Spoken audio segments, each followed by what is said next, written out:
Oi, gente, bom dia.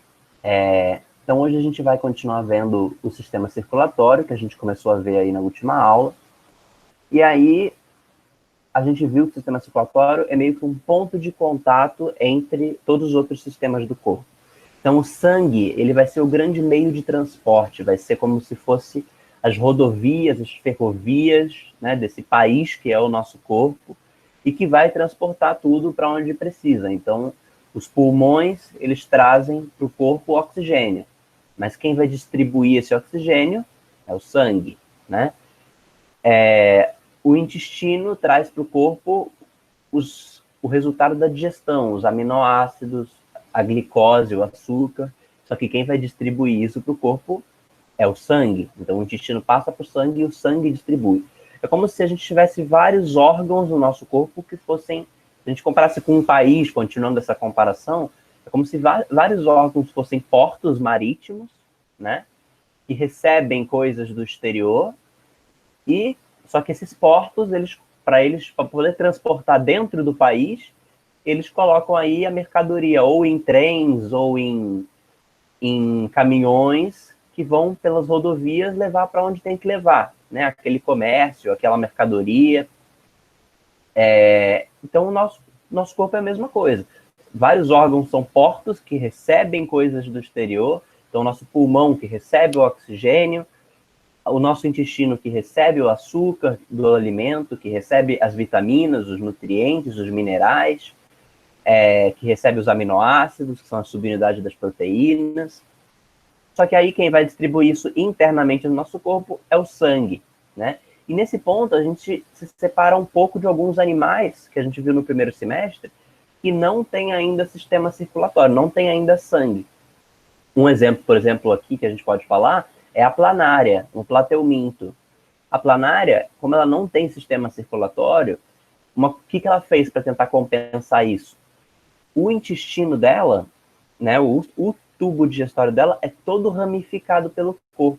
Então ela não tem vasos sanguíneos, mas ela tem como se fossem vasos intestinais, é como se o intestino dela fosse até as partes mais extremas do corpo, né, ramificado, levando aqueles restos da digestão para as células conseguirem pegar, né? Então, cada animal evoluiu e se desenvolveu de uma forma para conseguir fazer essa circulação, essa distribuição das substâncias pelo corpo, que é muito importante, porque todas as células do corpo precisam de pelo menos glicose e oxigênio para sobreviver. Por quê? Porque glicose e oxigênio são a matéria-prima da respiração celular, mecanismo pelo qual eu consigo tirar as moléculas de uso imediato de energia, que são os ATPs, para poder usar em todos os processos químicos da célula. Então,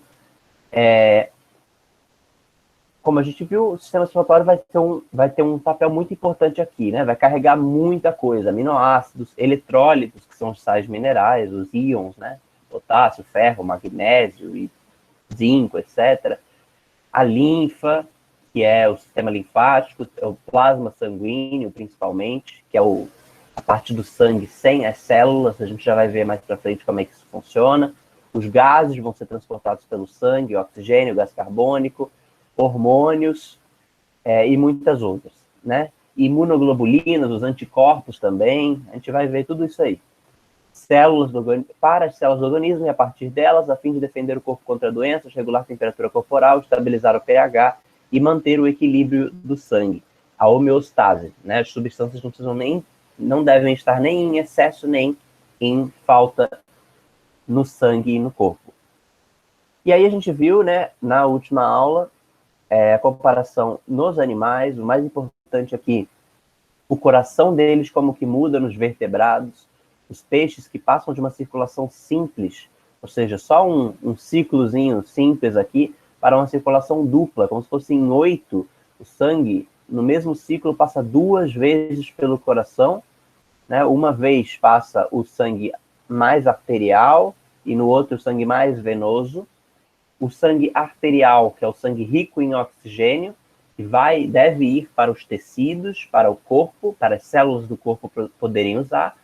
E o sangue venoso é o sangue que a gente chama que ele é pobre em oxigênio, ele vai ser rico em gás carbônico, é o sangue usado. Esse sangue usado, agora, que as células depositaram todo o seu gás carbônico, que é liberado naturalmente pela respiração celular, a respiração celular, naturalmente, ela consome glicose e oxigênio e libera gás carbônico o tempo todo.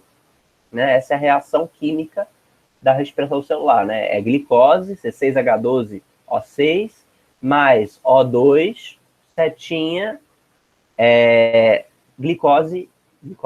gás carbônico e água. Então, os produtos da respiração celular são gás carbônico e água. Isso que o nosso corpo está produzindo fazendo a respiração celular, né? Que é o inverso da fórmula da fotossíntese, porque a fotossíntese ela constrói glicose e a respiração celular destrói glicose para tirar a energia de uso imediato, que é o ATP, que está ali na molécula de glicose, né? Então, o gás carbônico, as células se livram do gás carbônico e o corpo vai eliminar, né, vai pegar o sangue venoso, agora que tem o sangue rico em gás carbônico, tem que ir agora para os pulmões ou para as brânquias, se o animal fizer respiração branquial, para liberar para fora do corpo. Então é isso que a gente está vendo aqui. E no peixe é um mecanismo muito simples, né? Então, coração com duas salinhas, né? Um átrio e um ventrículo, ele vai bombear para as brânquias agora filtram esse sangue, jogam o gás carbônico embora e pegam oxigênio de volta. Agora esse sangue vai para o corpo usa, deposita gás carbônico, agora volta o sangue usado, bombeia para as brânquias, assim por diante. A partir dos anfíbios, que isso vai mudar, né? Dos sapos, salamandras, tritões, cobra cega, cecília, os anfíbios, então, vão ser os primeiros com circulação dupla. Isso já vai melhorar bastante a eficiência do sistema, mas tem um pequeno porém aqui, que o sangue vai misturar um pouco aqui no coração. Por quê? Porque por mais que tenha dois átrios separados, um átrio para receber o sangue venoso e um átrio para receber o sangue arterial, ele só tem um ventrículo, que é o quê? A salinha de baixo, que é a sala mais musculosa, que vai ter a maior sístole, a maior contração para conseguir bombear esse sangue para o resto do corpo. Se só tem um ventrículo, vai misturar esses dois tipos de sangue, né? O sangue arterial e o venoso. Não totalmente, não é uma mistura total que perde completamente o sentido da separação do sistema no coração, mas vai misturar um pouco. Então, o teor de oxigênio no sangue arterial vai ser menor e o teor de gás carbônico no sangue venoso também vai ser menor do que em animais depois como aves e mamíferos, que tem uma separação completa dos tubos, né, do sistema que passa o sangue arterial e do sistema que passa o sangue venoso, o sangue usado, rico em gás carbônico. Beleza? Então, como eu já adiantei, aves e mamíferos são completamente separados, então não mistura sangue. Porém, aqui no réptil, a gente tem também uma circulação dupla, já tem uma pequena separação no ventrículo, mas essa separação ainda não é total. Isso a gente consegue ver melhor nessa imagem aqui. Tem esse septo aqui, só que ainda tem um pequeno ponto de contato aqui. Nos crocodilianos também continua tendo um pequeno ponto de contato nas artérias. Então aqui tem uma separação já melhor do que nos anfíbios, mas ainda não total como é em aves e mamíferos. Por isso que a gente diz que só em aves e mamíferos a circulação dupla é completa. O que significa completa? Que não mistura sangue arterial com sangue venoso. Nos outros, cada um com o seu problema, o sangue vai acabar misturando de alguma forma. Beleza? Em répteis e anfíbios. E aí, a gente começou a falar na última aula dos vasos sanguíneos. E aí, já focando especialmente no... Isso vale para qualquer animal, mas aqui já estamos falando, então, do corpo humano, né? As artérias, como a gente viu, são os vasos sanguíneos que saem do coração, né? Então, é o sentido do sangue, é o sangue saindo do coração. E as veias são os vasos sanguíneos que chegam ao coração. Então, a gente viu que as artérias, elas são mais grossas, têm um calibre mais grosso. Por quê? Porque elas que recebem a pressão que está saindo ali naquele momento do coração. E as veias só precisam trazer de volta o sangue que vem do corpo, né? Então, elas não precisam ter um calibre tão grosso, não precisam ser tão musculosas, ter tanto no entorno delas, quantas artérias precisam. As artérias, como elas estão acabando de receber o sangue bombeado do coração, a gente consegue sentir o pulso delas, né? Então, em alguns pontos específicos do corpo, a gente consegue sentir isso bem. No pulso, sentindo o nosso pulso, a gente consegue ver o pulso da pessoa, só que aí eu estou usando o pulso no sentido do tum, o bombeamento, né? Porque o pulso tem esses dois sentidos. O pulso, tem que ver o pulso do pulso, né? A gente vai ver o pulso do pulso. Pode ver, às vezes aqui na garganta também dá para sentir as carótidas, né? O pulso nas carótidas. E a questão das válvulas também vai ser bem importante. A gente viu que as veias têm as válvulas para ajudar o sangue a retornar, né? Principalmente contra a ação da gravidade nas pernas, isso vai ser bem importante. E as varizes se relacionam aí, às vezes, com um mau funcionamento aí dessas válvulas em algum ponto, né? E vimos que, por mais que tenhamos veias e artérias, na hora que vai para o corpo, essas duas estão completamente ramificadas. E no meio do processo de eu ter uma artéria levando sangue para o corpo e uma veia trazendo de volta, entre as duas eu vou ter um extremo processo de ramificação com vasos sanguíneos tão finos, mas tão finos que a gente chama de capilares. E é nos capilares, porque eles são finos, porque a parede que reveste esses vasos ela é muito fina, muito delgada, digamos assim, que permite a troca de substâncias com as células vizinhas. Nas artérias e nas veias, isso não acontece. Ou seja, as próprias células da artéria, que compõem a artéria, elas não conseguem pegar substâncias do sangue, porque o sangue vem numa alta pressão e porque elas próprias são como se fosse uma parede ali, um tubo para evitar que saia qualquer coisa. Elas não é permeável. Se fosse permeável, a gente ia perder sangue o tempo todo das artérias para fora. E não é permeável. Então, as próprias artérias, o próprio coração precisa que chegue capilares até ele para ele conseguir pegar as substâncias que ele precisa, pegar a glicose e o oxigênio do sangue principalmente, e muitas outras coisas também. Mas esses dois em principal, né? Então, é nos capilares, como a gente consegue ver bem nessa imagem aqui, ó. Aqui a artéria ramifica em arteríolas, aí os capilares são os menorzinhos, aí depois junta vários capilares de novo em vênulas, aí veia, aí volta para o coração. É nos capilares, porque eles têm a parede bem fininha, que permite a troca de oxigênio. As células pegam oxigênio, depositam gás carbônico no sangue, pegam nutrientes, depositam as excretas no sangue, né? Então, as toxinas que vão ser eliminadas, o rim depois vai eliminar a maior parte delas. O próprio gás carbônico é uma forma de toxina também, que vai ser eliminado só que pelos pulmões, né? Então, isso a gente viu aí na última aula. Artérias importantes, então, temos a maior do corpo que sai do coração, que é a artéria aorta. A artéria pulmonar é a que leva o sangue venoso para o pulmão. E do outro lado, a gente tem a veia pulmonar, que traz o sangue arterial dos pulmões para o coração. Temos aí as carótidas, que são é uma ramificação da aorta, a carótida, né? Saiu aqui a aorta do coração, já ramifica na braquial, na carótida e numa outra que vai descer. A carótida vai levar, então, para o cérebro e a veia jugular vai trazer de volta o sangue usado para o coração. Aqui as jugulares.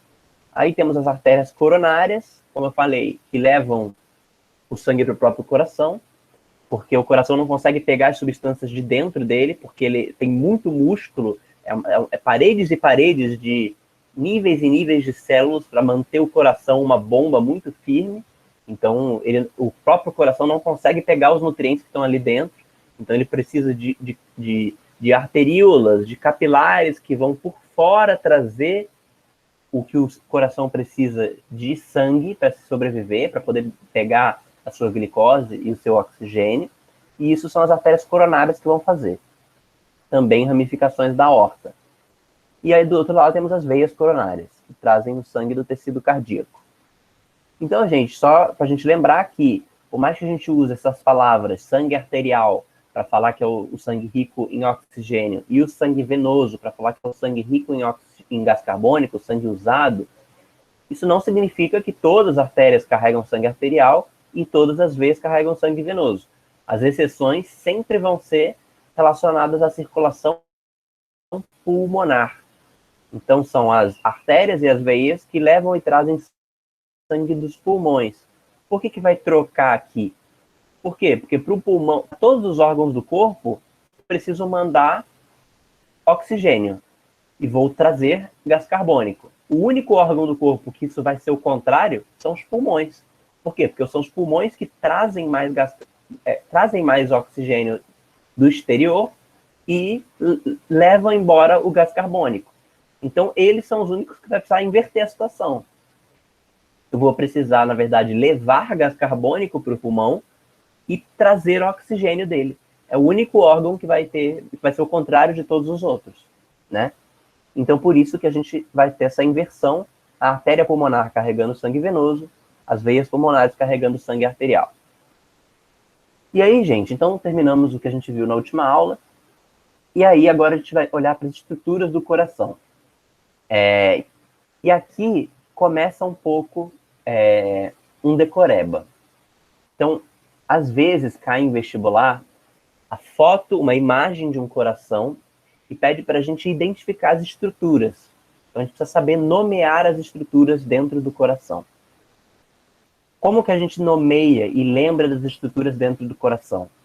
As estruturas do coração é como se fosse 4 mais 4 mais 4.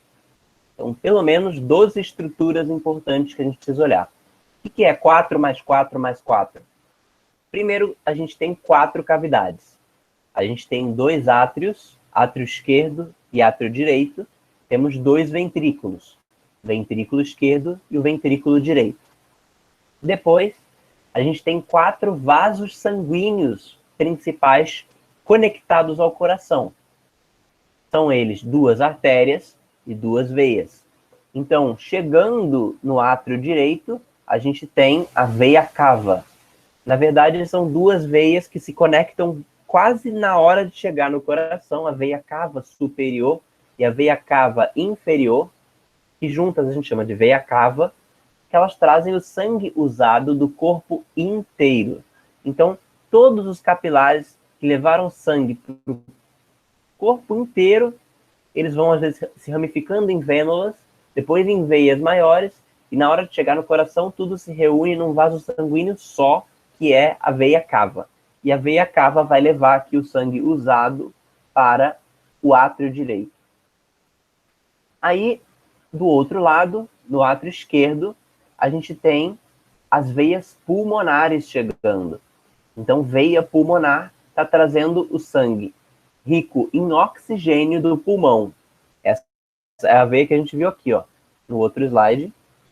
Aqui, veia pulmonar, trazem o sangue arterial dos pulmões, que é o sangue que vai depois ser bombeado para o corpo inteiro. É isso que a gente vê nessa imagem. Colocando oxigênio no sistema, chega aqui pela veia pulmonar, no coração. O coração agora vai bombear, esse aqui é o lado esquerdo do coração, vai bombear. O corpo usa esse oxigênio, deposita gás carbônico nos capilares, depois vênulas, depois veias. Isso retorna para o coração esse sangue usado pela veia. Agora esse sangue vai bombear pela artéria pulmonar, esse sangue usado para os pulmões, para o pulmão poder renovar esse sangue e trazer mais oxigênio. Então esse é o ciclo que a gente consegue ver muito bem, né, nessa imagem aqui. E então os 4 vasos sanguíneos conectados são veia cava, artéria pulmonar, veia pulmonar e artéria aorta, beleza? Então é isso que a gente está vendo aqui. Leva o sangue rico em oxigênio para o corpo, a artéria aorta. Traz o sangue rico em gás carbônico para o coração, veia cava. Leva o sangue rico em gás carbônico para o pulmão, artéria pulmonar. Traz o sangue rico em oxigênio, veia pulmonar.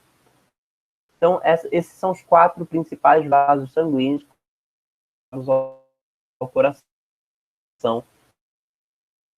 Vão mostrar para a gente esse ciclo, como que funciona. E por fim, então, 4 cavidades, por último, o mais específico, as 4 válvulas dentro do coração. Quais são as 4 válvulas dentro do coração? Então, vamos lá. O coração, ele tem algumas portas internas que vão ser muito importantes na hora do bombeamento, na hora da contração, na hora da sístole e da diástole, que são os movimentos do coração. Sístole é a contração, diástole é o relaxamento do coração. Como ele é uma bomba, ele está o tempo todo bombeando, né? Sístole, diástole, sístole, diástole, sístole, diástole. A gente já vai ver como que isso funciona quando a gente vai estudar, quando a gente for estudar o movimento do coração. E por que são importantes essas válvulas? Essas válvulas são um sistema de portas que, na hora que passa de um ponto do sistema para o próximo, é muito parecido com a válvula das veias, as válvulas do coração. É um mecanismo parecido. Qual que é a ideia? Na hora que o sangue passar para uma sala posterior, eu tranco as portas e impeço que esse sangue volte para onde ele já estava antes, né? Se ele acabar voltando um pouquinho, isso que a gente chama de sopro no coração. Quando a pessoa tem sopro no coração. Eu já tive. Eu não sei se eu ainda tenho. Mas eu lembro uma vez que o médico me falou que eu tinha um pouquinho de sopro. Não é um problema grave. Não é um problema, na verdade. Acontece. O ideal não é acontecer, mas pode acontecer. É quando, às vezes, alguma dessas válvulas não funciona perfeitamente, não tranca completamente a sala anterior, e aí o sangue, na hora de passar para uma sala posterior, ele acaba voltando um pouquinho para a sala de trás, né? Então, isso é o sopro. Depois a gente vai ver um pouquinho melhor isso que a gente chama. E aí, quais são essas válvulas, então? Entre o átrio direito, primeiro, entre os átrios e os ventrículos, os átrios, que são as salas que recebem primeiro o sangue, seja o sangue usado, seja o sangue novo, qualquer um dos dois, os átrios recebem esse sangue, passam para os ventrículos agora são a camada mais musculosa, são os que fazem o maior bombeamento, a maior sístole, para conseguir mandar isso para o corpo e para os pulmões. Então, entre os átrios e os ventrículos, a gente tem 2 válvulas que são chamadas em conjunto de válvulas atrioventriculares. Por que atrioventriculares? Porque elas separam os átrios dos ventrículos. Então, aqui a gente está conseguindo ver a válvula tricúspide entre o átrio direito e o ventrículo direito, e a válvula mitral ou bicúspide. Então, tricúspide é a do lado direito aqui, e a mitral ou bicúspide é a do lado esquerdo, que está aqui, dividindo o átrio esquerdo e o átrio direito. Agora, a gente tem as 2 válvulas que a gente chama de semilunares. Semilunares. Por que semilunares? Elas vão dividir os ventrículos das artérias, que vão levar esse sangue embora, né? Então, entre o ventrículo direito e a artéria pulmonar, a gente vai ter aí a válvula pulmonar, ou a válvula do tronco pulmonar, ou a válvula da artéria pulmonar. Não são nomes criativos, né? São nomes que já dizem o que está acontecendo. Então, aqui temos a válvula pulmonar, e do outro lado a gente tem a válvula da aorta, válvula aórtica. Então, por quê? Porque ela está conectada com a artéria aorta. Então, as válvulas que a gente chama de semilunares, que são as que dividem os ventrículos das artérias, elas têm o próprio nome da artéria. Então, temos aqui, né, a válvula da artéria pulmonar, a válvula do tronco pulmonar, ou válvula pulmonar, e do outro lado, que tem saindo a artéria aorta, que vai levar o sangue para o corpo inteiro, a válvula aórtica ou válvula da aorta. Então, os nomes difíceis das válvulas estão nas válvulas atrioventriculares. Esse nome é estranho, né? Tricúspide e bicúspide ou mitral. Por que elas têm esses nomes, né? Só por curiosidade, gente. Isso aqui não cai em lugar nenhum, tá? Mas a tricúspide, se você for olhar a estrutura dela, é como se ela tivesse três lâminas que ajudam a fechar o buraco. Por isso que ela é tricúspide. E a mitral ou bicúspide, ela só tem 2 lâminas que ajudam a fechar. Então é como se eu tivesse uma porta que tem 2 portas, na verdade, e outra que tem 3 portas que eu preciso fechar ao mesmo tempo para eu trancar a sala, né? Nossa, o nome lembra cúspide, nada a ver. Pois é. O cúspide eu não sei o que significa. Mas é só por isso que chama tricúspide no lado direito e bicúspide ou mitral do lado esquerdo. E aí, gente, uma atenção especial. Eu não sei quantos de vocês têm problema com esquerda e direita. Eu sempre tive muitos problemas com esquerda e direita. Então, isso aqui, a gente precisa resolver esses problemas para a gente poder resolver esse tipo de questão. Porque o lado vai fazer toda a diferença. Porque nem todas as imagens que eles vão usar no vestibular vai ser essa aqui, completinha, que a gente está vendo aqui, que está mostrando quem que está conectado, em que ponto, com o pulmão, com o corpo, etc. Às vezes ele vai mostrar só essa aqui, e sem os nomes. Então a gente precisa conseguir lembrar onde é direita e onde é esquerda. Então, gente, atenção aqui, tá? O negócio é o seguinte. Nossa, com EAD é mais difícil ainda, porque vai inverter tudo mais uma vez, mas vamos lá, eu vou tentar.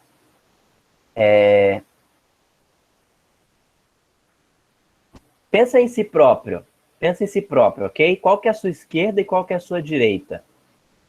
Uma coisa que me ajuda a pensar é uma coisa boba, muito simples, né? Mas eu sempre que eu quero lembrar, qual que é o meu lado esquerdo, qual que é o meu lado direito? Eu penso eu visualizo assim na minha frente a palavra ED. ED. Visualiza assim, ED. Qual é a letra que está para a esquerda? De um lado para cá. É a letra E. E a letra que está do outro lado é a letra D. Então é isso. Esquerda é para cá, D, direita é para cá. Então eu sempre penso no ED, para eu conseguir lembrar o que é a esquerda e o que é a direita. Isso tendo o ponto de referência, eu próprio. Ok? ED. Então, não é para vocês olharem para o meu vídeo. É para vocês olharem para vocês próprios, tá? Porque no vídeo vai ser o contrário. Não foca no vídeo. Foca em você. Feche os seus olhos, faça a sua meditação interior e visualize o ED. Tenda seus braços e veja. Essa é a minha esquerda, que é o ED, tá aqui. E a minha direita, o D, está aqui. Ok?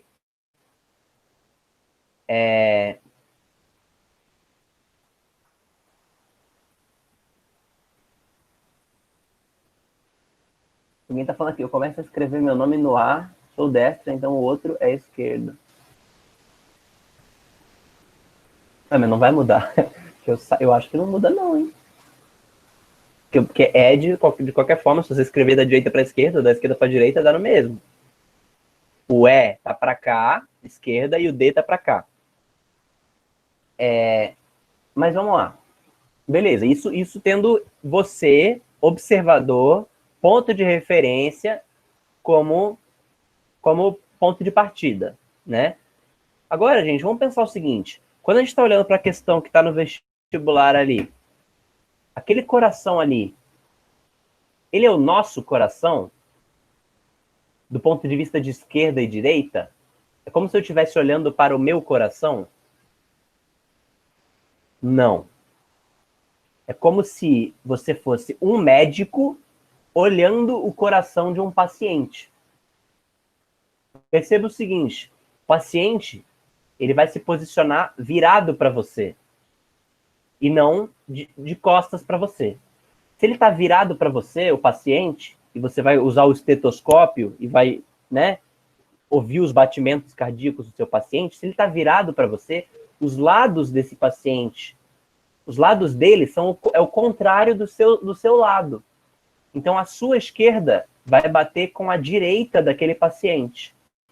E a sua direita vai bater com a esquerda daquele paciente, se ele está virado para você, né? Então, sempre que vocês olharem para a prova, não é o coração de vocês como observador, é o coração do paciente que vocês estão olhando, o coração de uma pessoa sendo observada.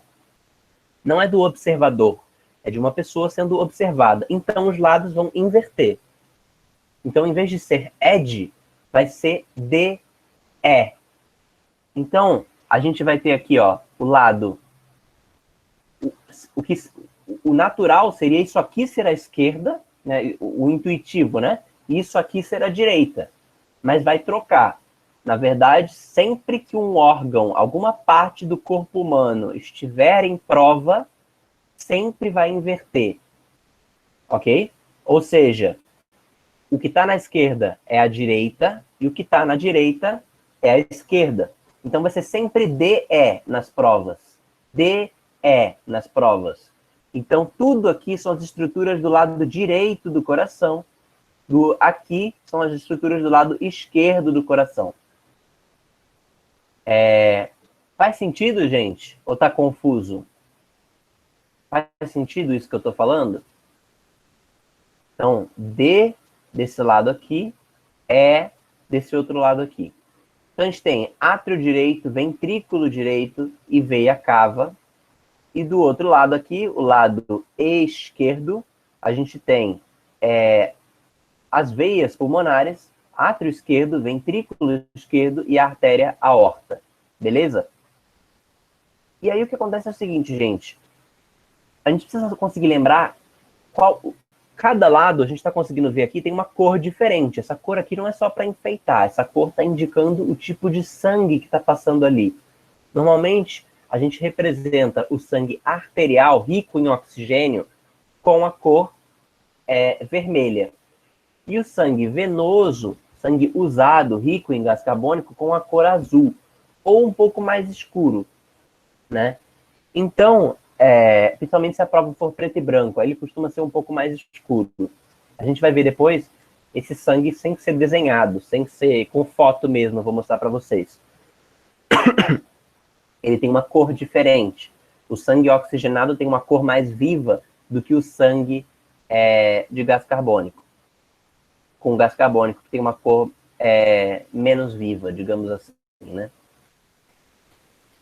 Então, o lado esquerdo é o lado do sangue arterial, do sangue novo. É o lado que recebe sangue novo dos pulmões e manda sangue novo para o corpo. O lado direito é o lado do sangue usado, do sangue venoso, do sangue rico em gás carbônico. Ele recebe esse sangue usado do corpo e manda para os pulmões poderem renovar esse sangue. Beleza? Então, essas são as estruturas do coração, né? 4 cavidades, átrio direito, ventrículo direito, átrio esquerdo, ventrículo esquerdo, 4 vasos sanguíneos conectados, veia cava, artéria pulmonar, veia pulmonar, artéria aorta. E 4 válvulas. Válvula tricúspide no lado direito, válvula mitral ou bicúspide do lado esquerdo. Válvula da artéria pulmonar no lado direito, válvula aórtica no lado esquerdo. Então, 4 mais 4 mais 4. São 12 pontos importantes que a gente precisa identificar no coração. E sempre o ponto de partida é direita, esquerda. Sempre. Na hora de escrever ou de marcar qual é a estrutura do coração, sempre começa pelo lado. Qual que é o lado aqui? E lembra que é DE na prova, porque não é o seu lado, mas o lado de uma pessoa observada, sendo observada. Então vai inverter, porque a pessoa está virada para você. Beleza? Então, DE. Então, era isso que eu queria falar das estruturas do coração. Agora, quando a gente olha dentro do coração, o tecido do coração, né, a parede de células compõe o coração. A gente tem mais interno, a gente tem o endocárdio. No meio, depois do endocárdio, a gente tem o miocárdio, que é a parte musculosa mesmo, né? A principal parte responsável pelo bombeamento, né? Olha como ele é grosso, o miocárdio do coração, né? Por quê? Porque essa parte precisa ser muito, muito forte para conseguir contrair, para conseguir bombear esse sangue para todo o meu corpo. né? Então não é só por ação da gravidade que o sangue vai se distribuir pelo meu corpo. Pelo contrário, às vezes contra a ação da gravidade. Para o sangue conseguir chegar no meu cérebro, é contra a gravidade. Então eu preciso ter uma bomba muito forte para conseguir levar esse sangue lá para o meu cérebro. Ou se eu tiver de cabeça para baixo, a mesma coisa, né?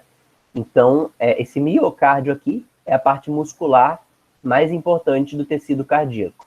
E o tecido de revestimento a gente chama de pericárdio, né? Peri de periferia, né? Então, a parte mais externa, a parte mais superficial e menos interna dos tecidos do coração, certo?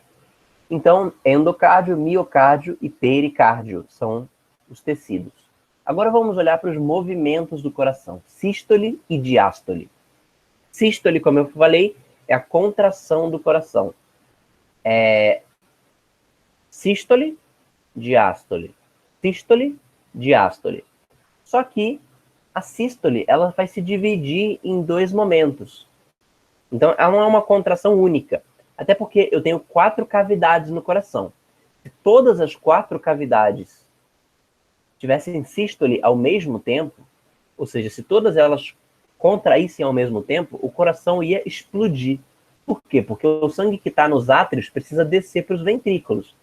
Se na hora que eu contraio o átrio para esse sangue ir para o ventrículo, se o ventrículo contraísse junto ao mesmo tempo, ia explodir o coração. Então, na verdade, o que acontece é que primeiro os átrios contraem, sístole atrial ou sístole auricular, como que está aqui na imagem, mas o mais comum é sístole atrial, que chama. Os átrios, átrio direito, átrio esquerdo, vão contrair e o sangue vai descer para os ventrículos. Então, sístole atrial. E quase logo depois, assim, a diferença de tempo é muito pequena. O que vai acontecer é que os ventrículos vão contrair sístole ventricular, que é a sístole mais forte, e aí essa contração vai sair pelas artérias, tanto do lado direito quanto do lado esquerdo, né? Então é isso que a gente está vendo aqui, ó. Sístole atrial passa o sangue para os ventrículos. Sístole ventricular passa para as artérias. Agora, diástole geral. O coração se enche de novo de sangue, primeiro pelos átrios e aos pouquinhos também pelos ventrículos, para depois ter sístole atrial, sístole ventricular. Então esse é o ciclo de movimentos. Sístole atrial, sístole ventricular, diástole geral. Sístole atrial, sístole ventricular, diástole geral. E esses movimentos do coração, de contração e de dilatação, de relaxamento, a gente consegue ver em duas formas de medida muito interessantes, que são o eletrocardiograma e o fonocardiograma. Gente, sístole e diástole é muito importante a gente saber. Essa parte aqui, ela é um pouco mais específica, acho difícil cair em prova, tá? Para quem tiver específica, acho legal dar uma olhada nisso aqui, mas é meio intuitivo. Então, só mostrar para vocês. Se a gente for ouvir o coração de uma pessoa, seja com um estetoscópio ou olhando, né, no tórax da pessoa, o que vai acontecer é o seguinte: a gente vai perceber que o coração tem... Como que ele bombeia? É assim, né? Tum-dum, tum-dum, tum-dum, tum-dum, tum-dum. O que é esse tum-dum? Às vezes parece que é uma batida só, mas são 2 batidas juntas.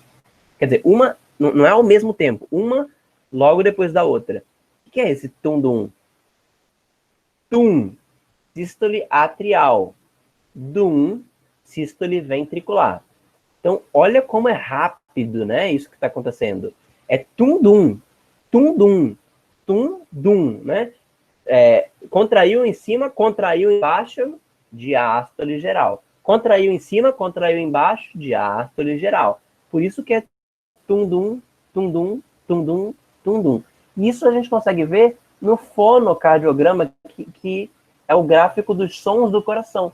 Olha como que é esse fonocardiograma. Ele é 2, um tempo sem nada, 2, um tempo sem nada, 2, um tempo sem nada, 2. Sendo que o segundo, ele tende a ser um pouco maior, ligeiramente maior o som do que o primeiro. Por quê? Porque a sístole ventricular ela é mais intensa do que a sístole atrial. Mas aí eu pergunto para vocês, o que dá esse som? Por que tem esse som no batimento cardíaco? Vocês têm ideia? É o som do próprio bombeamento do coração? Aqui é mais curiosidade que eu estou falando, tá? Mas na verdade não é o som do bombeamento em si. Esse som é o som, porque quando o ventrículo contrai, o sangue vai tentar sair por todas as formas que ele tiver para sair. Porque a pressão, quando esse coração vai começar a contrair, a pressão ali fica absurda, né? Então, se não tiver uma saída, o coração explode. Precisa ter uma saída ali para aquele sangue. Só que ele precisa ir para a saída correta. Qual que é a saída correta? No ventrículo, no caso, é sair pela artéria. O que a gente ouve de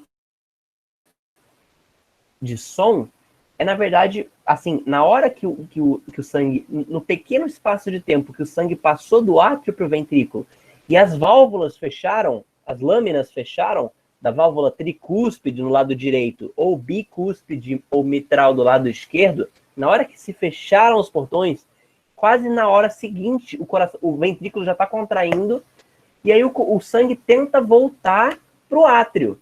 Por quê? Por causa da pressão que vai apertando no ventrículo. Ele vai tentar voltar no átrio, só que as lâminas fecham, então esse sangue bate de cara na porta, né? Aí, bum! E aí ele acaba saindo, na verdade, pela artéria, não consegue sair de volta para o átrio, que seria um defeito do sistema, né? Um sopro, um pequeno sopro, por exemplo, se o sangue voltasse um pouco. O som que a gente ouve, então, da batida do coração, na verdade, é essa batida, é o sangue, na hora que começa que o ventrículo vai contrair, é esse sangue batendo a porta na cara das válvulas e não conseguindo voltar para os átrios, né? Então, esse a origem do som. Mas corresponde ao momento da sístole, né? Então, esse som é um ótimo indicativo de que aconteceu a contração. Imediatamente naquele momento que está acontecendo isso. Beleza? Aí o que acontece? A gente também tem um eletrocardiograma. Aqui nessa imagem que tem um eletro, na verdade, também tem um fono, né? Então, embaixo aqui é o fonocardiograma, 2, 2, 2, 2, e em cima é o eletro. Como que é o eletrocardiograma? Aqui nessa imagem está um pouco melhor. Aqui, ó. O eletrocardiograma também ele vai ter 3 momentos. E antes de eu explicar isso aqui para só vou mostrar essa estrutura nervosa no coração. Como que o coração contrai? Ele não contrai que nem mágica. Ele precisa ter alguém que vai estimular essa contração.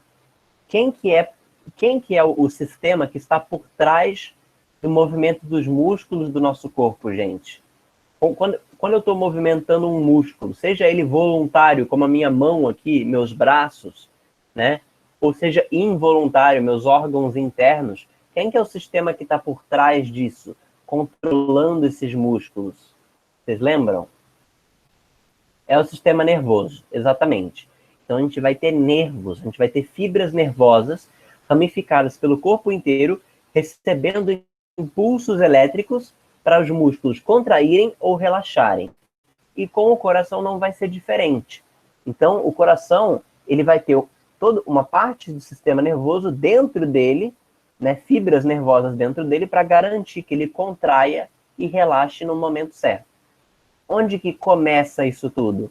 Então, o coração ele está conectado com o restante do sistema nervoso pelo nódulo sinoatrial.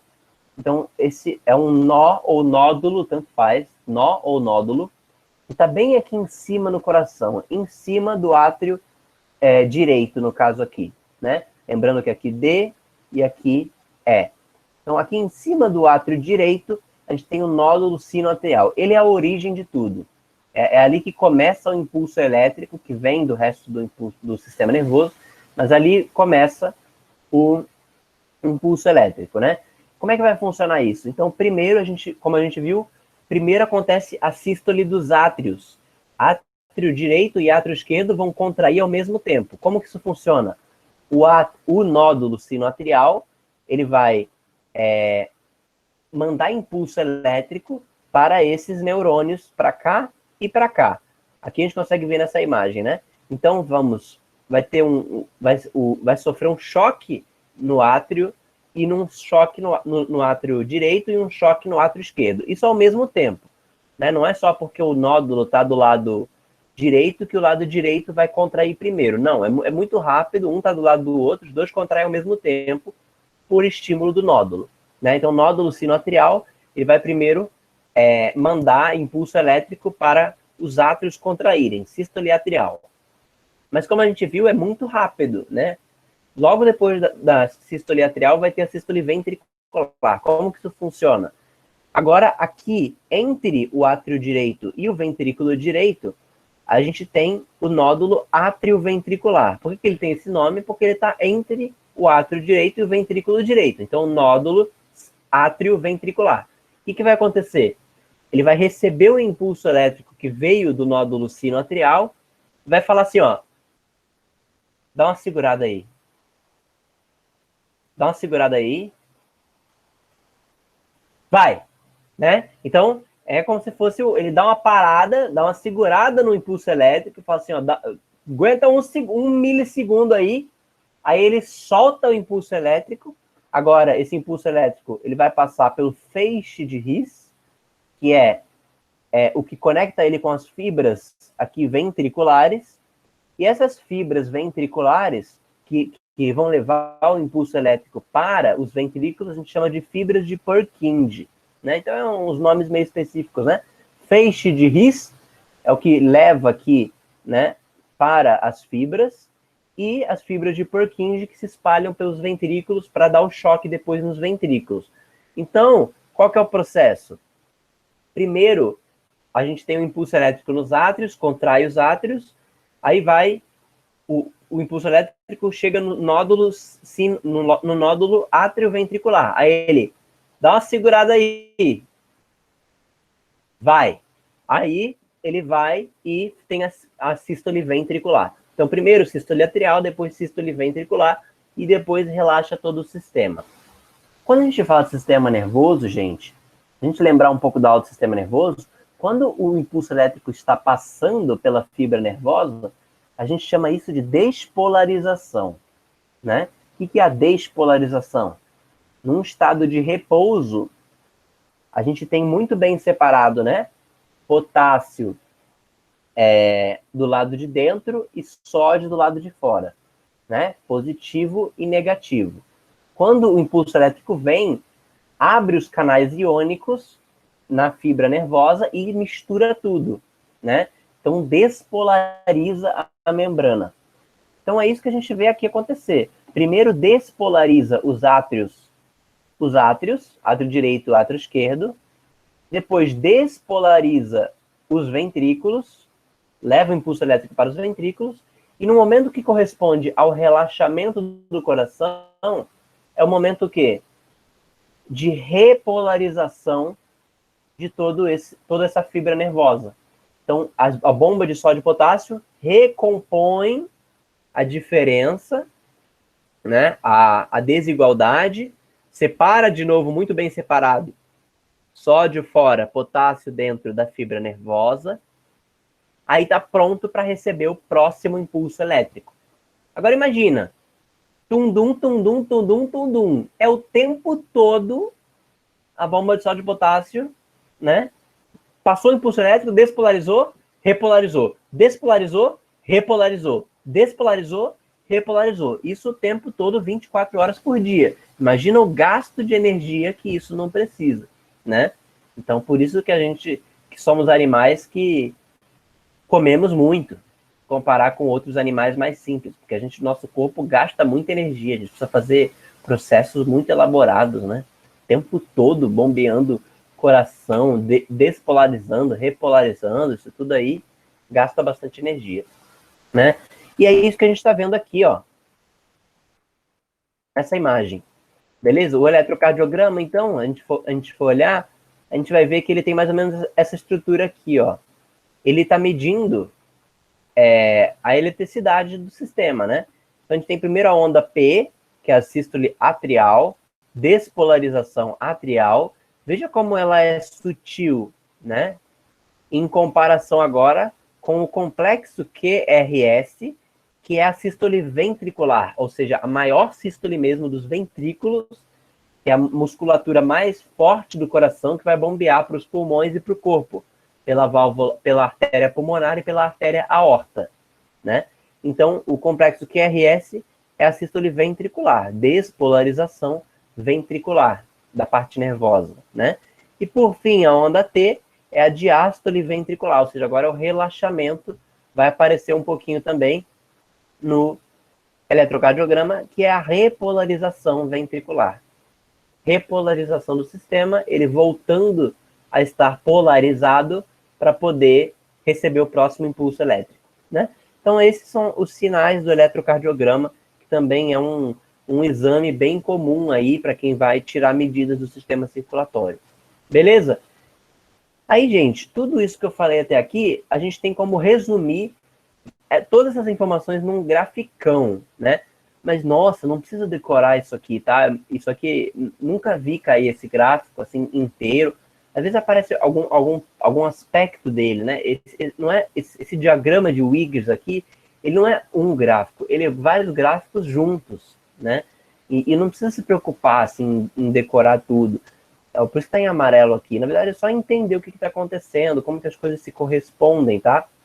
Então, a gente consegue ver aqui, ó, aqui embaixo a gente tem o fonocardiograma, né, mostrando aí os dois batimentos do coração, momento da sístole, da contração, da diástole, da sístole. Então, a gente está conseguindo ver, ó, primeiro, o azul, vamos olhar o azul. O azul é a pressão ventricular. O que a gente está vendo na pressão ventricular?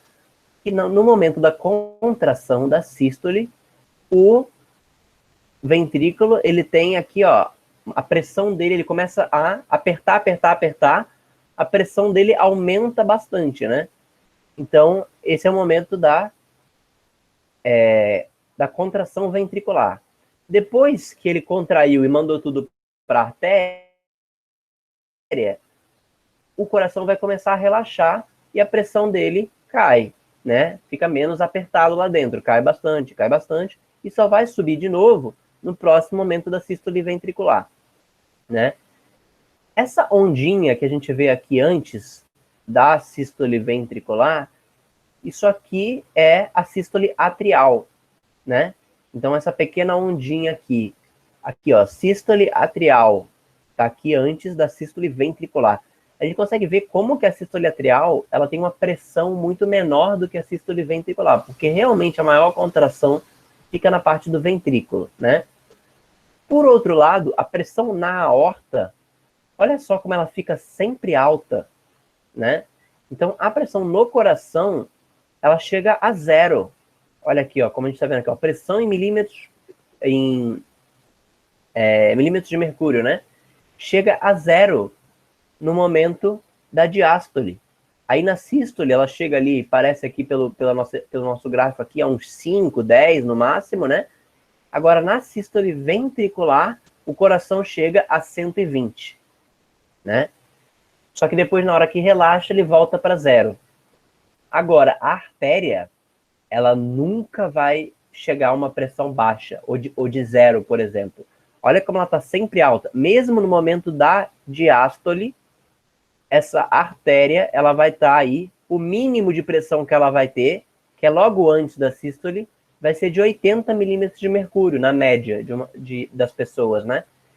No momento da sístole, ou seja, no momento que ela está recebendo mais sangue do coração, o sangue vai ficar mais apertado lá dentro da artéria e vai chegar até 120.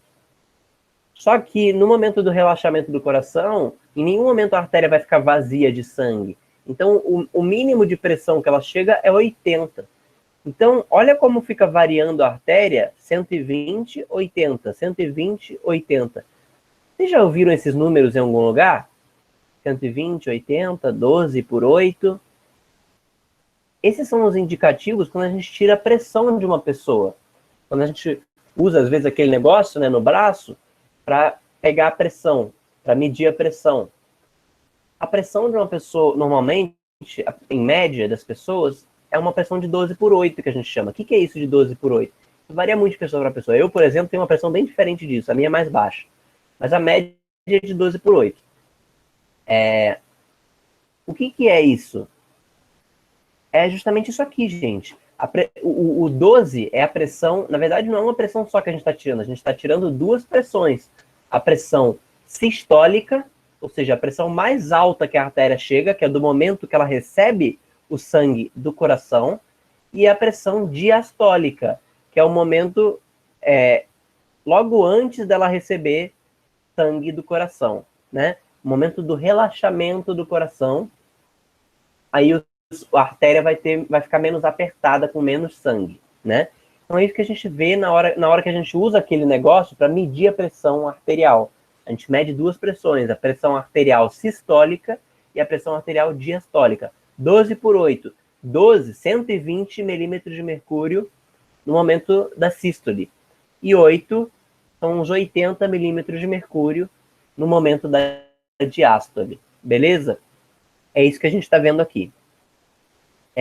Outro indicativo, então esses três aqui são os indicativos das pressões. A pressão na aorta, a pressão atrial, como a gente vê não varia muito, só aqui aumenta um pouquinho na sístole atrial, tem uma ondinha aqui, e a pressão ventricular, na hora da sístole ventricular, tem um aumento absurdo da pressão para conseguir bombear isso para o corpo inteiro.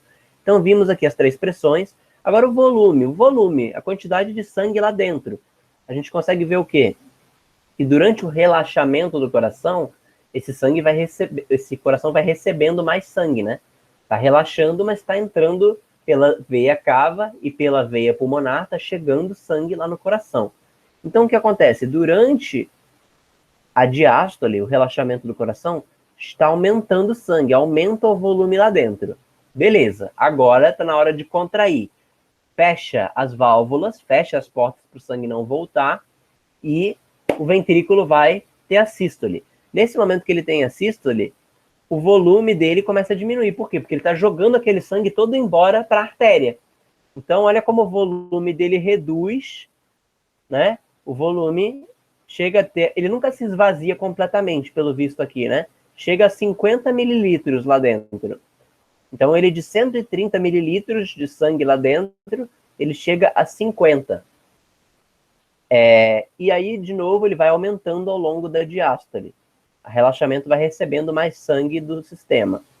Aí, no momento da sístole, baixa de novo esse volume, porque ele está jogando aquele sangue para a artéria, para a aorta, né? Então, baixa no momento da sístole. E assim por diante. Então, o volume ventricular a gente está vendo aqui. E aqui embaixo, a correspondência com as medidas do eletrocardiograma e do fonocardiograma.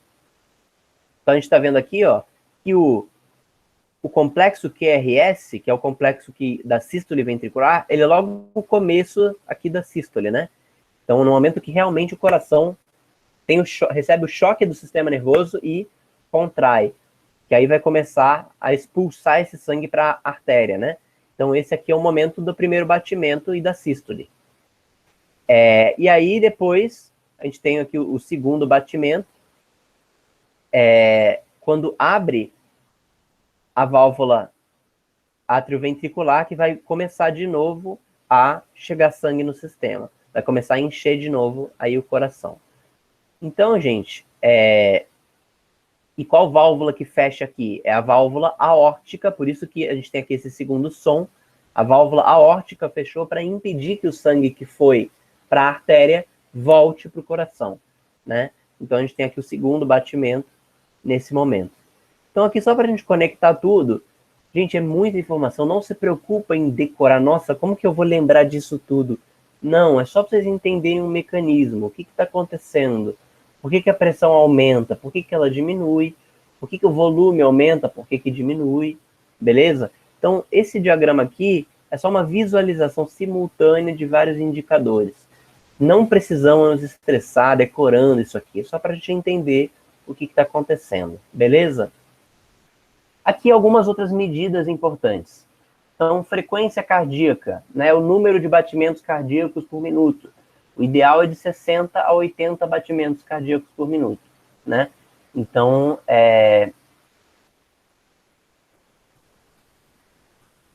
às vezes algumas pessoas podem ter bradicardia, que é uma baixa frequência cardíaca, ou taquicardia, que é uma alta frequência cardíaca, né?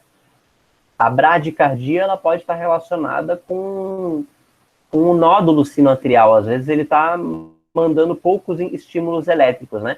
Em algumas pessoas idosas, às vezes tem que ficar de olho nisso aqui, da frequência cardíaca, que pode precisar, às vezes o nódulo sinoatrial, ele não tá, ele tem intervalos que ele fica muito tempo sem soltar o impulso elétrico, sem despolarizar o coração.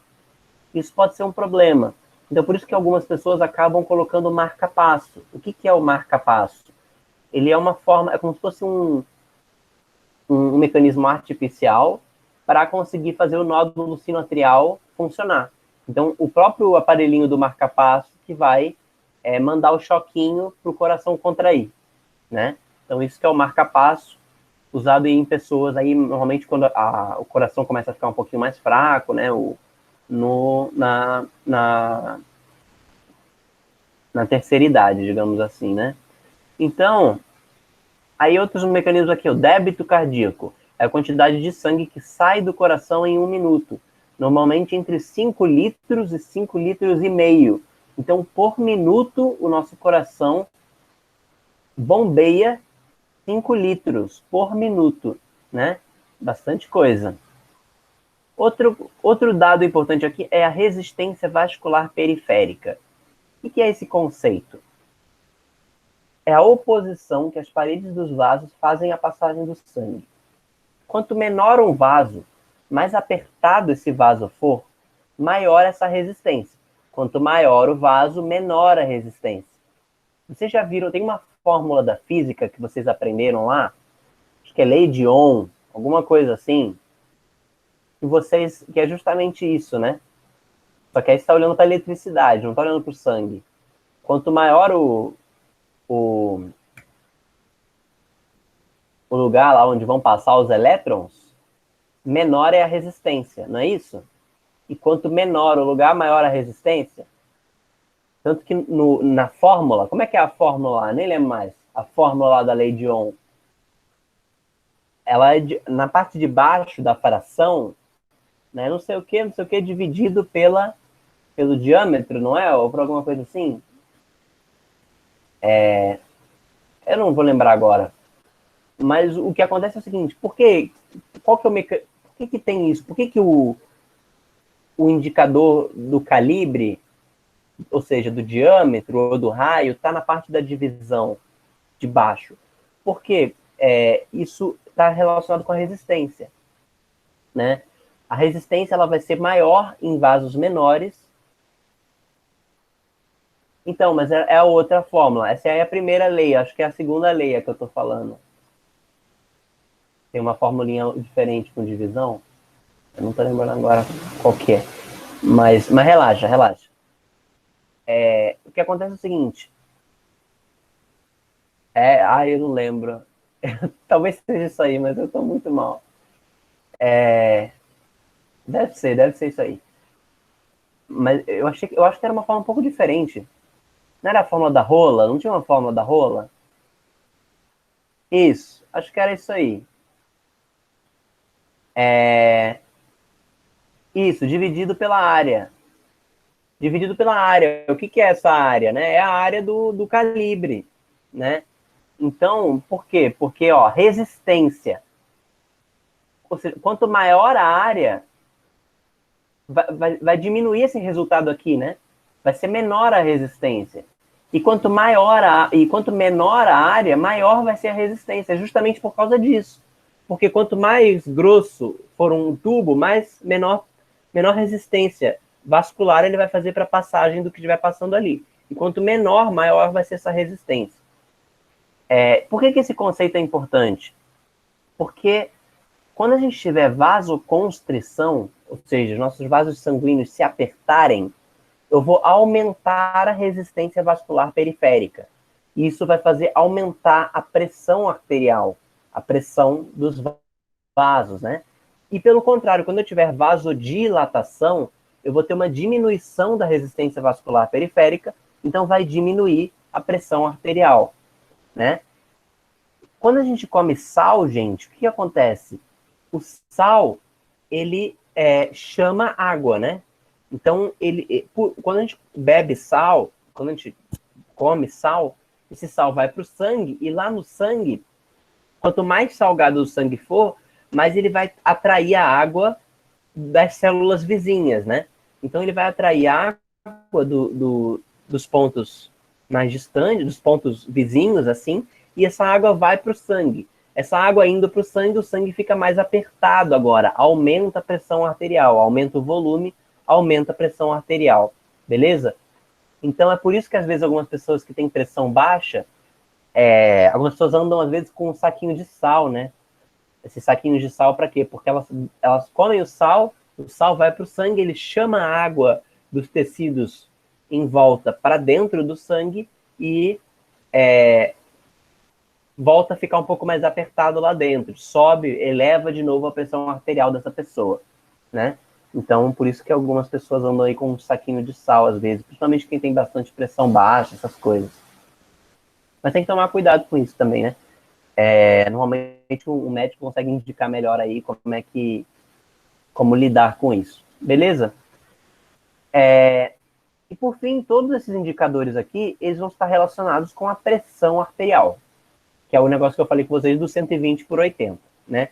E como que a gente vai medir isso? Como que a gente mede a pressão arterial?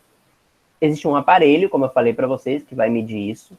O nome desse aparelho é esfigmomanômetro, né? É o nome desse aparelho que vai apertar o nosso braço e colocar para a gente poder medir a pressão arterial. Esfigmomanômetro. Uma ótima palavra para você colocar na forca, né? Quando estiver jogando forca com a família, acho que ninguém nunca vai acertar até conseguir acertar todas as letras, né? Então, esfigmomanômetro. Como é que funciona o esfigmomanômetro? Ele funciona assim, ó. A gente coloca ali o o pessoal falando, para mim era aparelho de pressão. Pode falar aparelho de pressão que todo mundo entende, né? Se você estiver conversando lá com o enfermeiro, com a enfermeira, com o médico, fala esfigmomanômetro, até eles acho que vão estranhar, vão olhar assim para você. Quem é você, meu filho? Você veio dos livros da biologia? Você saiu você foi parido pelo livro de anatomia humana? De onde que veio você? Mas então, você coloca lá o aparelho, o bracelete, né? E ele vai começa a apertar a bombinha para quê? Para encher de ar e pressionar a nossa artéria braquial, né? Por que a artéria braquial? A pressão que a gente está medindo é a pressão da aorta. Por que a gente está medindo no braço? Porque é muito parecido, é praticamente a mesma. Porque acabou de sair esse sangue da artéria aorta e uma das principais ramificações da aorta, além da carótida, além da que vai descer para o resto do corpo, é a artéria braquial, que é a que vai para o braço. Então, uma forma da gente medir a pressão na aorta é medir a pressão da artéria braquial, que a variação vai ser minúscula, quase inexistente, né? E aí o que acontece é o seguinte, a gente vai colocar aquilo lá, vai pressionar, né, o braço. Qual que é a ideia? A ideia é a gente bombear e insuflar ali aquele negocinho até parar de passar sangue. Até realmente a artéria ser tão apertada por fora que ela vai fechar. Ela vai, né, fechar completamente, não vai passar sangue. Como que eu sei que esse momento chegou? O momento que eu consegui apertar o suficiente, que eu consegui fechar a artéria. Porque a pessoa vai colocar dois negócios no ouvido, né? Que vai estar ouvindo. O que a gente consegue ouvir daquele negócio lá? A gente consegue ouvir que em uma situação normal, a gente consegue ouvir que o sangue está passando, né? Principalmente que ele está passando no momento da sístole, que é o momento que o sangue tem maior pressão para passar. Quando a gente para de ouvir qualquer barulho, é sinal que fechou a artéria.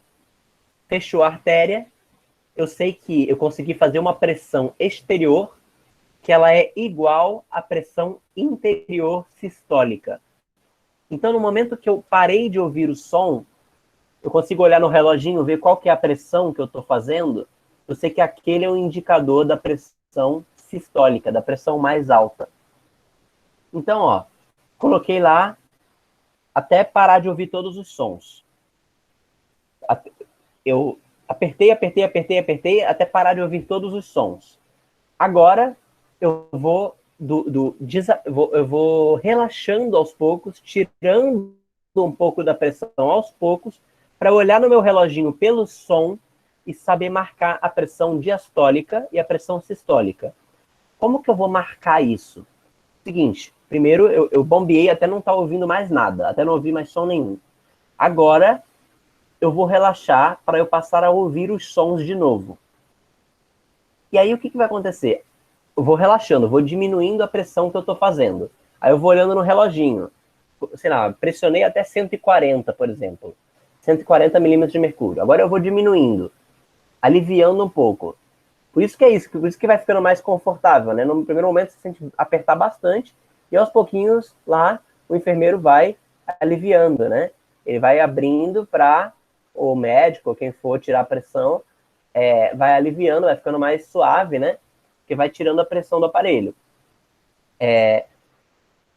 Aí o que acontece? A gente vai ver no reloginho a pressão, a gente está diminuindo a pressão, vai ver no reloginho diminuir. Então 140, 135, 130. Aí, em um determinado momento que a gente vai abaixar, vai ser bem abrupto, assim. Do nada a gente vai começar a ouvir tum, tum, tum, tum, tum. Por que de repente começa esse barulho? Porque abriu, eu diminuí a pressão, então a pressão do coração começa a ser superior à pressão do aparelho. Então, nesse momento, a pressão do meu corpo consegue vencer a pressão que eu estou fazendo por fora e fazer o sangue passar pela artéria, né? Esse momento, essa pressão limite que o coração consegue vencer é a pressão sistólica, é o máximo de pressão da contração do coração. Então, eu vou lá e marco. Se for 125, se for 120, se for 115, se for 110, né? Aí vai ser 11, 11,5, 12,5. É a pressão sistólica da pessoa. Então, 12, né? É a média. Aí, e por que eu ouço tum, tum, tum? Por que eu estou ouvindo assim? Não é por causa do próprio batimento do coração. Na verdade, eu estou ouvindo isso, tem a ver, mas é indireta a relação. Por que eu estou ouvindo esse barulho? Porque, na verdade, nesse momento que eu começo a ouvir o som, eu só estou ouvindo, na verdade, que som? Eu estou ouvindo o som a pressão que vence a pressão de fora é a pressão da sístole só, do momento da contração. Mas depois que o coração contraiu, no momento que ele está relaxando, aquela pressão que o sangue está vindo da artéria no momento de relaxamento, que costuma ser uma pressão por volta de 80, ela não é suficiente para o sangue passar. Porque a pressão que eu estou fazendo com o aparelho aqui, ela está aí em 110, 100. Se ela estiver entre 110, 100, 90, o sangue não passa no momento da diástole. Ele só vai passar no momento da sístole. Então é por isso que a gente ouve tum, tum, tum. O que é esse tum? É o sangue passando no momento de maior pressão da sístole, mas no momento de menor pressão da diástole, o aparelho consegue fechar de novo a artéria e o sangue, tum, bate com a porta na cara da artéria. Por quê? Porque a pressão ainda não é suficiente para passar no momento da diástole, né? Porque a artéria fica variando de 120 por 80, 120 por 80. Se eu tenho um aparelho fazendo uma pressão de fora de 110, o sangue vai passar no momento da sístole, que está 120, mas não vai passar no momento da diástole. Então, no momento da diástole, ele vai bater com a porta na cara da artéria, porque a artéria vai fechar de novo. Olha como é que são as coisas, né? Então, por isso que a gente ouve no aparelho tum, tum, tum, tum. que é o significativo desse tum-tum? O tum é o momento que ele consegue passar. O momento que eu não ouço nada é o momento que o sangue está passando. O momento que eu ouço tum é que ele bate a porta na cara. Ou seja, é o sangue com a pressão diastólica vindo, a pressão de relaxamento do coração, que não consegue vencer a pressão do aparelho e não passa pela artéria. Então, fica sendo represado o sangue até vir o sangue com pressão mais forte. Aí vem o sangue com pressão mais forte, passa. Aí vem o com mais fraca, é barrado. Aí vem o sangue com pressão mais forte, passa. Aí vem o sangue com pressão mais fraca, é barrado, né? Então, esse é o momento que a gente está ouvindo o tum, tum, tum. Agora eu vou continuar diminuindo no reloginho. Estou no 100 milímetros de mercúrio. 95, 90, 85. Aí, em determinado momento, de repente, vai ficar um silêncio. Vai parar o tum, tum, tum, tum. Eu não vou ouvir mais nada. O que é esse momento de silêncio? Nesse momento que parar de ouvir o tum, tum, tum e virar um momento de silêncio, é ali que eu vou marcar que é a pressão diastólica. Por quê?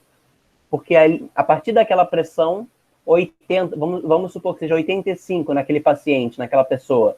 A partir daquele momento ali, é o momento que até na pressão diastólica, o sangue está vencendo a pressão de fora que eu estou fazendo. Então, o sangue passa o tempo todo. Em nenhum momento o sangue é barrado.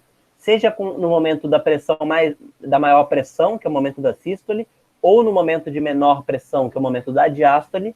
Nos dois momentos o sangue vai passar, porque mesmo na diástole, que é o momento mais fraco, de 80 milímetros de mercúrio, já é suficiente para vencer a pressão do aparelho que eu estou fazendo por fora. Então o sangue vai passar o tempo todo, eu não vou ouvir nada no aparelho, porque o sangue não está batendo com a porta na cara mais em nenhum momento. Então fica um silêncio. Então é isso. O momento que a gente está pegando com o aparelho é um momento do tum-dum-dum, que ele fica entre a pressão sistólica e a pressão diastólica, né? Porque nesse intervalo de tempo e de pressão, só vai passar sangue com a pressão sistólica e vai ser barrado o sangue com a pressão diastólica, né? Então, por isso que, quando a gente vai usar o aparelho, o indicativo é quando começa o som e quando termina o som. É aí que a gente vai marcar pressão sistólica, pressão diastólica. Aí eu sei a pressão daquela pessoa, né? Então, é esse o mecanismo que funciona, beleza? Ó, inflando uma pressão maior que a pressão sistólica do coração, o sangue não consegue passar pelo vaso, em momento nenhum. Por isso, não ouvimos nada no estetoscópio. A passagem do sangue está completamente bloqueada. Conforme soltamos ar do manguito, a pressão do aparelho vai caindo até que é novamente vencida pela pressão sistólica do coração, permitindo a passagem de sangue só durante a sístole. Continua sendo bloqueado na diástole, iniciando-se assim um som intermitente. Tum, tum, tum. No exato momento que passa a ouvi-lo, o mostrador de pressão indica a pressão sistólica. Se continuarmos a soltar o ar, haverá um momento que a pressão do aparelho será menor até que a pressão diastólica, o coração relaxado. Nesse exato momento, paramos de ouvir qualquer coisa, porque o sangue passa continuamente sem ser bloqueado, tanto na sístole quanto na diástole. Faz sentido, gente? Ó, revisando. Depois de enchê-lo até bloquear completamente o vaso, sem som, soltamos lentamente o ar do aparelho, até que chega um momento em que voltamos a ouvir os sons do sangue passando. A pressão indicada no aparelho nesse momento é a pressão sistólica. Depois, chega um momento em que não ouvimos mais os sons. A pressão indicada nesse momento é a pressão diastólica. Beleza? Então é isso que está acontecendo aqui. Então, o ideal da pressão normalmente fica entre 120 por 80, sistólica e diastólica. Pessoas com baixa pressão e hipotensão, normalmente pode chegar aí a 90 por 60. Hipertensão, 140 por 90, né? Mas isso varia muito de pessoa para pessoa. O nome desse instrumento é o esfigmomanômetro, como a gente viu. Então, esse é o mecanismo que ele funciona, beleza? Agora vamos lá, sangue. sangue e seus componentes. E a gente vai ter bastante coisa para falar aqui do sangue. Isso aqui é um capítulo à parte que cai bastante em vestibular. Então vamos lá. Primeiro, o sangue, ele não tem só nutrientes, gases, tudo aquilo que a gente viu. Ele também vai ter células nadando lá por aquele sangue. Vão ser células muito importantes. Vamos ver como é que funciona isso, né? Olha aqui a foto do sangue arterial e do venoso que eu falei para vocês, né? Olha como o sangue arterial ele tem um vermelho mais vivo e o sangue venoso é bem mais escuro, né? Então, ó, rico em oxigênio, vermelho bem vivo, né? Sangue venoso é bem mais escuro, né? Bastante diferença. Então, ó, o sangue vai transportar macronutrientes, proteínas, carboidratos e lipídios, micronutrientes, água, minerais e vitaminas, excretas, toxinas, amônia, ureia, ácido úrico, creatinina, vai transportar gases, oxigênio e gás carbônico, vai transportar hormônios, vários que a gente já estudou, os hormônios sempre agem pelo sangue, vai transportar também imunoglobulinas, ou anticorpos, que é a mesma coisa, que são substâncias de ataque a invasores, né? São proteínas que vão aí tentar, como se fosse veneno, como se fosse um veneno contra invasores, né? São proteínas que funcionam como se fosse veneno para tentar corroer a parede celular dos invasores, sejam eles bactérias, vírus, fungos, protozoários, assim por diante. O sangue, ele é constituído principalmente de plasma, que é a parte líquida do sangue, que vai ter tudo isso aqui que a gente falou, os nutrientes, os gases, etc., e os elementos figurados do sangue, que são as células do sangue. São as hemácias, os glóbulos vermelhos, os leucócitos, os glóbulos brancos, e as plaquetas. A gente vai ver o que elas são já. Né? Então, os elementos figurados do sangue são as células do sangue. Beleza? Quais são essas células do sangue, então?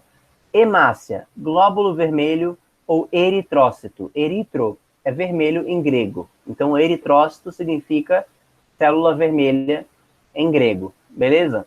Eritrócito. São células anucleadas, sem núcleo. Né? Fica com um formato meio de biscoito, assim, meio uma rosquinha um pouco mais achatado no centro. Né? São células anucleadas, responsáveis pelo transporte do oxigênio e gás carbônico, mas principalmente oxigênio. Beleza? Entre os pulmões e o corpo. Possuem hemoglobina, que é pigmento à base de ferro, que possibilita a adesão do oxigênio. Então, o oxigênio gruda na hemoglobina e, com isso, ele consegue ser transportado pela célula vermelha, pela hemácia. Então, gente, no vestibular, várias vezes aparecem questões direto. Para você ligar, né? Qual tipo de célula que é responsável por qual função? Transporte de gases, transporte de oxigênio, são os glóbulos vermelhos, beleza? Aí a gente tem os glóbulos brancos, que são os leucócitos. Eles são as células de defesa do organismo, são parte do sistema imunológico. Então, os glóbulos brancos, eles vão perceber se tem ali algum vírus, alguma bactéria ali no nosso sangue, eles vão comer esse vírus ou essa bactéria, né, vão atacar esses invasores para tentar descobrir do que esses invasores são constituídos, e a partir dessa descoberta, eles mandarem produzir, eles próprios vão produzir anticorpos, que são as proteínas que vão corroer esses agentes, né? Esses agentes invasores. Então, esses são os glóbulos brancos. Existem vários tipos de glóbulos brancos.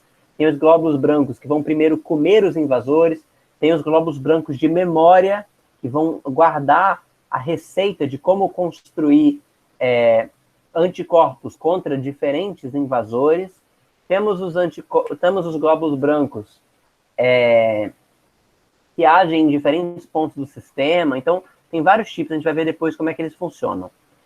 E, por fim, temos as plaquetas. As plaquetas são fragmentos plasmáticos, são pedaços de célula. São pedaços de uma célula grande que ela existe lá na nossa medula óssea. Dentro dos nossos ossos do corpo, tem a medula óssea. Lá dentro tem uma célula grande chamada megacariócito, que ela acaba se fragmentando em vários pedaços de célula, que não chegam a ser células, porque não tem núcleo, né? São fragmentos plasmáticos sem núcleo, responsáveis pela coagulação sanguínea. O que é a coagulação sanguínea? É a reparação de vasos, quando eles são danificados.